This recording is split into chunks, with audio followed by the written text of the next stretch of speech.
আমাদের ঘাটতি নেই। উৎপাদন এই বছর মৌসুম ভালো এবং আমাদের যে আবহাওয়া রিপোর্ট সেই অনুসারে এখনো পর্যন্ত দুর্যোগের কোনো সম্ভাবনা ইনশাআল্লাহ নেই।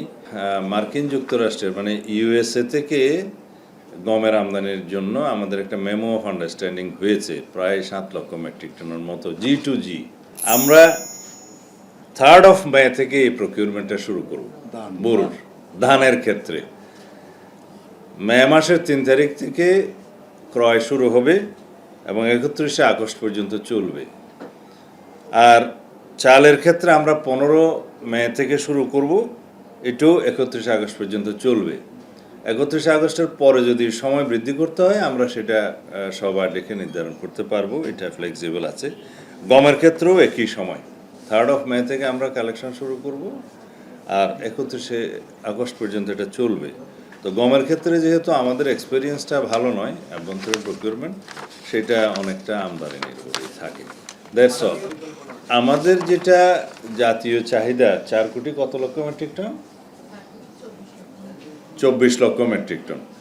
আর আমাদের যে প্রোডাকশান সেটা কাছাকাছি, আমাদের ঘাটতি নেই। উৎপাদন এই বছর মৌসুম ভালো এবং আমাদের যে আবহাওয়া রিপোর্ট সেই অনুসারে এখনো পর্যন্ত দুর্যোগের কোনো সম্ভাবনা ইনশাআল্লাহ নেই। সেই হিসাবে আমরা আমাদের লক্ষ্যমাত্রার চাইতেও বেশি উৎপাদন হবে বলে আশা করছি। সেই হিসাবে আমাদের ঘাটতি নেই, কিন্তু জাতীয়ভাবে সরকারিভাবে আমাদের যেটা মজুদ রাখতে হয় সেটা আমরা রাখি, নিরাপত্তা মজুদ অবশ্যই রাখতে হয়, সেটা রাখি। এবং যে কোনো পরিস্থিতি মোকাবেলার জন্য সরকার যাতে সরবরাহটা করতে পারে, সরবরাহ চেইন যেই জায়গায় যেই চালের চাহিদা সেই জায়গায় আমরা সেই রকম প্রকিউরমেন্টটা করি এবং ওপেন রেখেছি আমরা। যদি যেমন আতপ চালের ক্ষেত্রে চট্টগ্রাম এবং সিলেটের সবচেয়ে কনজিউমার বেশি যাদের খাদ্যাভ্যাস অনুসারে, কিন্তু সেই জায়গাতে যদি আমরা সেটা প্রকিউরমেন্ট ফুলফিল না করতে পারি অন্য জায়গা থেকেও আমরা সেটা প্রকিউরমেন্ট করব, সেই সিদ্ধান্ত হয়েছে। খুলনাতে দেখা গেছে আতপ চালের ব্যবহার বৃদ্ধি পেয়েছে, যদি আমরা সেটা খুলনাতে প্রকিউরমেন্ট না করতে পারি তাহলে অন্য জায়গা থেকে প্রকিউরমেন্ট করে আমরা সেখানে সরবরাহ করব।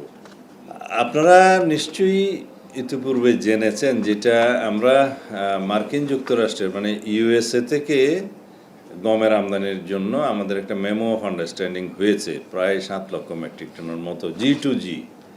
সেটা যদি আমরা টার্গেট ফুলফিল করতে পারি, এর বাইরে যেটুকুন সেটা আমরা ওপেন টেন্ডার ম্যাটারেও যেতে পারি, অথবা যদি যুক্তরাষ্ট্র থেকে আমরা পরিমাণ মতো সরবরাহ না পাই G2G, সেক্ষেত্রেও আমরা ওপেন টেন্ডার ম্যাটারে যেতে পারি অথবা অন্য কোনো দেশের সাথে G2G যেতে পারি, এটা ওপেন আছে। এবং সরকারিভাবে আমরা যে 8 লক্ষ মেট্রিক টন মতো আমরা ইম্পোর্টের জন্য লক্ষ্যমাত্রা নির্ধারণ করেছি গমের, সেটার বাইরে বাকিটা তো সবই প্রাইভেট সেক্টরে ইম্পোর্ট হয়, সুতরাং এটা ওপেন আছে।